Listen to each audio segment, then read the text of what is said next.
এটা কি কি এনেছো? দেখো না ওরে বাবা, এত সুন্দর করে প্যাকেজিং! প্যাকেজিংটা কি দারুণ না? পুনেতে ঘরে বসে অর্ডার করলাম প্রিমিয়াম কোয়ালিটির স্ট্রিট ফুড। একটা পানিপুরি দিয়েছে আর আরেকটা জিনিস দিয়েছে, দুটোই দেখা। কদিন ধরেই মেয়ের শরীরটা খারাপ যাওয়াতে খুব পরিশ্রম চলছিল, ডাক্তারের কাছে ছোটাছুটি, ক্রমাগত রাত জাগা। রান্নার লোক তো আমার নেই, ঠিকে দিদিটাও অনুপস্থিত ছিল। ফলে পরিশ্রম করে ক্লান্ত হয়ে বিকেলে খুব খিদে পেয়ে যাওয়াতে চটপটা একটু খাবার অর্ডার করলাম। পাও ভাজি। পাও ভাজি তো একটা টুইস্ট আছে, তো এটা হুইট পাও, বাপ রে! মানে ময়দার না বলছে।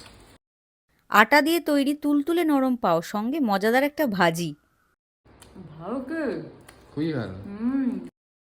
কলকাতার ফুচকার সাথে পানিপুরির অনেক তফাৎ, তাও এটা খেতে বেশ ভালোই ছিল। খুব ভালো, অনেক ভালো।